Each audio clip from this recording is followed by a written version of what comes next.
नमस्कार बंधुगण, आज वीडियो रे आमे एमिति 27 टी उपाय उपरे आलोचना करिबा जहाँ मानिबा द्वारा आपनक शरीर सब बेले सुस्थ रहिबो। वीडियो आरंभ करबा पूर्व आपण मानको अनुरोध वीडियोटी को शेष जाए देखंतु, भल लागिले लाइक करंतु एवं सब्सक्राइब कर दियंतु। सुस्थ रहिबार 27 टी नियम। नंबर 1, खाद्य खाइबा समय रे टीवी किंबा मोबाइल देखंतु नाही। नंबर 2, सकाळे ब्रश करिबा पूर्वरु गोटे रु 2 ग्लास ठंडा बेसी नथिबो, गरम बेसी नथिबो, नख उषुम थिबा पानी पियंतु।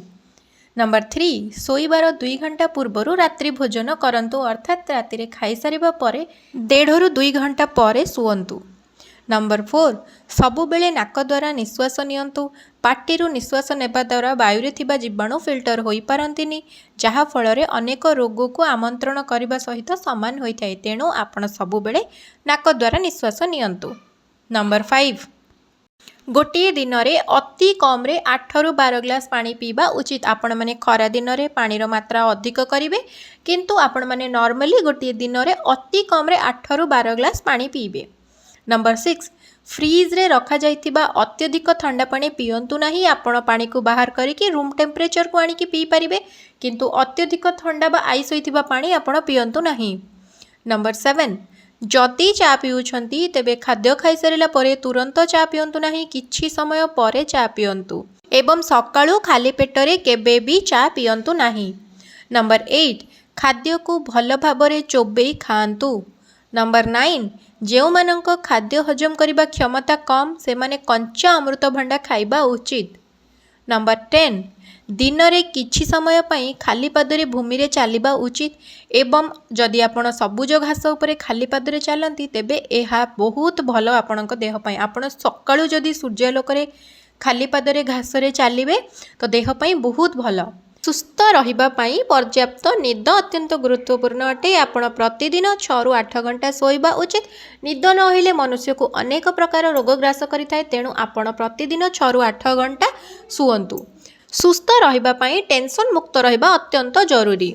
नंबर 13, खाली पेटरे सकाळे चा, कॉफी, कोल्ड ड्रिंक्स, मद्यपान, मसलायुक्त खाद्य खाआंतु नाही। नंबर 14, खाद्य रे सठिक परिमाणर फाइबर रखंतु। फाइबर माने आपणकर पेट हजम करि पारुथिबा खाद्य खाआंतु। नंबर 15, मध्याह्न भोजन परे बाम कड़े किछि समय सुवंतु। नंबर 16, रात्रि भोजन परे अति कम रे 500 पाद चलंतु। आपण रात्रि भोजन परे संगे संगे सुवंतु नाही। मिनिमम घंटे रु 1.5 घंटा आपण माने चलाबुला करंतु, ता परे आपण माने सोई पारंती। नंबर 17, राति रे भारी खाद्य जथा दही किंबा राजमा चाउलर भात खाआंतु नहीं। जेहेतु राति रे आमे खाइकी सोई थाउ, आमर हजम प्रक्रिया सेते सक्रिय न थाए, सेइथि पई आमे राति रे जेते हल्का खाद्य खाइबा आम पई सेते भल। नंबर 18, भोक लागिला परे ही खाद्य खाआंतु। नंबर 19, चीनी आउ लुण खाइबार मात्रा कम करि दियंतु। नंबर 20, दुकान बाजार रे खाइबा अभ्यास को ह्रास करंतु। नंबर 21, प्रतिदिन नियमित व्यायाम करंतु। नंबर 22, आपणक खाद्य रे फल एवं पनीपरिबा अंतर्भुक्त करंतु। नंबर 23, सिगारेट, मद, तंबाकू इत्यादि खाआंतु नाही। अभ्यास थिबा लोकमानंकु एहाको छाड़िबा बहुत कष्टकर होइथाय, तेणु छोट छोट स्टेप नहीं छाड़िबाको चेष्टा करंतु। नंबर 24, भोजन परे जूस, गुड़ खाइले खाद्य को सहजरे हजम करिबारे सहाय्य करिथाय। भोजन परे आपण माने किछि भी अल्प मिठा खाई परिबे तो खाद्य जल्दी हजम हो जाई थाए। नंबर 25, खाद्य खाइबा समय रे कौनसी प्रकार चिंता, शोक, क्रोध रखंतु नाही। नंबर 26, केबे केबे कांदिबा मध्य बहुत भल होई थाए। एहा द्वारा आखिरे थिबा अलिया सब बाहरी थाए, ता सहित मन बहुत शांत होई जाए।